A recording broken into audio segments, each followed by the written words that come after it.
என்னையவால BCCI கான்ட்ராக்ட்ல இருந்து தூக்குறீங்க, உங்களுக்குலாம் நான் யாருன்னு காட்டுறேன் பாருல. இப்படி வந்து ஸ்ரேயஸ் ஐயர் மாசா சொல்ற மாதிரி தான் எப்போ இவரை பிசிசிஐ கான்ட்ராக்ட்ல இருந்து தூக்குனாங்களோ அதுக்கப்புறம் ஒரு சூப்பரான பெர்ஃபார்மன்ஸை கொடுத்து வதன்னு கோப்பையை வின் பண்ணி அசத்திருக்காருங்க. இன்னைக்கு நம்ம வீடியோவில் இந்த விஷயத்தை பற்றி தான் வந்து பார்க்க போகிறோம். 2024 பிப்ரவரி மாதம் ஸ்ரேயஸ் ஐயர், இசான் கிசான் ஒரு சில பிளேயர்ஸை வந்து பிசிசிஐ கான்ட்ராக்டில் வந்து அவங்க பேரெல்லாம் வந்து போடலை. அவங்க என்ன சொல்லிட்டாங்க அப்படின்னா, நீங்கள் ஃபஸ்ட்டு போய் டொமஸ்டிக் கிரிக்கெட் விளாண்டுட்டு வாங்க, அதுக்கப்புறம் உங்களுக்கு பிசிசிஐ கான்ட்ராக்டில் இடம் கொடுக்குறோன்னு சொல்லி இந்த மாதிரி சொல்லிட்டாங்க. இதை வந்து கேட்டவுடனே ஸ்ரேயஸ் ஐயர் என்ன நினச்சாரோ தெரில, மனுஷன் அதுக்கப்புறம் ஒரு சூப்பரான பெர்ஃபார்மன்ஸை எல்லாத்துலேயுமே கொடுக்க ஆரம்பிச்சிட்டாருங்க.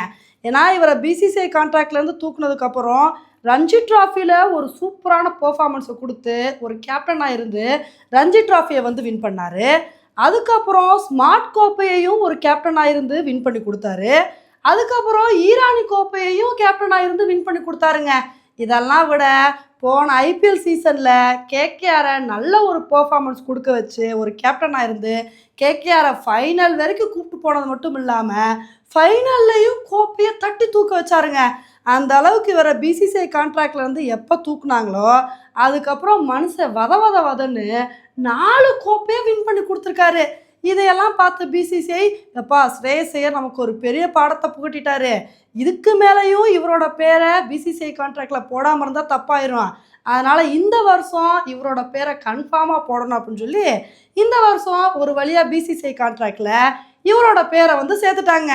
அதுக்கப்புறம் அடுத்து என்னதான் பிசிசிஐ கான்ட்ராக்ட்ல இடம் பிடிச்சாலும் என்னோட தாகம் இன்னும் அடங்காதுப்பா, நான் வழக்கம் போல என்னோட பெர்ஃபார்மன்ஸை நான் கொடுத்தே தீருவேன் அப்படின்னு சொல்லி இந்த ஐபிஎல் சீசன்லையும் மனுஷன் ஒரு சூப்பரான பெர்ஃபார்மன்ஸை கொடுத்து அசத்திருக்காருங்க. இந்த ஐபிஎல் சீசனில் பஞ்சாப் டீம் வந்து ஸ்ரேயஸ் ஐயரை 26.25 கோடி கொடுத்து எடுத்தாங்க. அப்போ ஒரு சில பேர் என்ன விமர்சனம் பண்ணாங்க அப்படின்னா, ஏன்பா பஞ்சாப் ஒரு வின்னிங் கேப்டனுக்கு போய் இம்புட்டு காசு செலவு பண்ணுறாங்க, இப்போ கேகேஆர் வந்து கப்படிச்சாங்கன்னா இதுக்கு ஸ்ரேயஸ் ஐயர் மட்டுமா காரணம், இதுக்கு கம்பீரம் தானே காரணம், இதுக்கு போய் ஸ்ரேயஸ் ஐயருக்கு இம்புட்டு காசு கொடுத்துருக்காங்களே அப்படின்னு நிறைய பேர் விமர்சனம் பண்ணிட்டு இருந்தாங்க. ஆனால் அந்த விமர்சனங்கள் எல்லாத்தையுமே சுக்குநூறாக்குற மாதிரி தான் பஞ்சாப் என்னை இம்புட்டு கோடி கொடுத்து எடுத்திருக்காங்க அப்படின்னா அதுக்கு தகுந்தாப்புல விசுவாசமாக நான் இருப்பேன், எல்லா மேட்ச்லையும் உயிரை கொடுத்து விளையாடுவேன் அப்படின்னு மனுஷன் ஒரு சூப்பரான பெர்ஃபார்மன்ஸை கொடுத்து பஞ்சாப்பை 11 வருஷம் கழித்து ஃபைனலுக்கு வந்து கூப்பிட்டு போயிருக்காருங்க. இதுலேயும் பஞ்சாப் ஃபைனலுக்கு போயிருக்காங்க அப்படின்னா இதுக்கு முக்கிய காரணம் நேற்று மேட்ச்சில் ஸ்ரேயஸ் ஐயர் கொடுத்த ஆட்டம் தான். ஏன்னா மனுஷன் ஒரு வெறித்தனமான ஆட்டத்தை வந்து வெளிப்படுத்தி பஞ்சாப் டீமை ஃபைனலுக்கு வந்து கூப்பிட்டு போயிருக்காரு. இப்போ ஐபிஎல்லையும் ஸ்ரேயஸ் ஐயர் கேப்டனாக இருந்து ஒரு பெரிய சாதனை வந்து பண்ணியிருக்காருங்க. இவர் கேப்டனாக இருந்து 3 டீமை வந்து ஃபைனலுக்கு வந்து கூப்பிட்டு போயிருக்காரு. ஃபஸ்ட்டு 2020 டெல்லியோட கேப்டனாக வந்திருந்திருக்காரு. அப்போ வந்து பார்த்திங்கன்னா டெல்லியை ஃபைனல் வரைக்கும் வந்து கூப்பிட்டு போயிருக்காரு. அதுக்கப்புறம் வந்து போன வருஷம் 2024 கேகேஆரோட கேப்டனாக ஸ்ரேயஸ் ஐயர் தான் வந்திருந்தார்.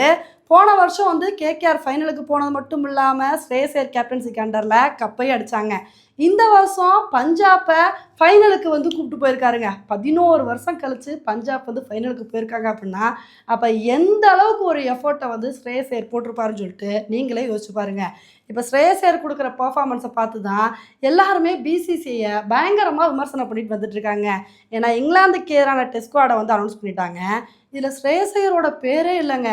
இப்போ இதுக்கு தான் எல்லாருமே விமர்சனம் பண்ணிட்டு வந்துட்டுருக்காங்க. ஏன்பா மனுஷன் என்ன மாதிரி ஒரு பெர்ஃபார்மன்ஸை கொடுக்குறாரு, இவர் எவ்வளோ ஒரு இம்பார்ட்டன்ட் பிளேயரு, இவரை போய் ஸ்குவாடில் போடாமல் விட்டுருக்கீங்களே, நீங்களாம் என்னதான்ப்பா நினச்சிக்கிட்டு இருக்கீங்க அப்படின்னு விமர்சனம் பண்ணிட்டு இருக்காங்க. ஏன்னா நியாயப்படி இப்போ ஸ்ரேயஸ் ஐயர் கொடுக்குற பெர்ஃபார்மன்ஸுக்கு ஸ்ரேயஸ் ஐயர் தாங்க ஸ்குவாடில் இருக்கிறது மட்டும் இல்லாமல் அவர் தான் கேப்டனாக இருந்து இந்தியன் கிரிக்கெட் டீமையே லீட் பண்ணணும். ஏன்னா அந்தளவுக்கு கேப்பபிலிட்டிஸ் வந்து அவருக்கு இருக்குது.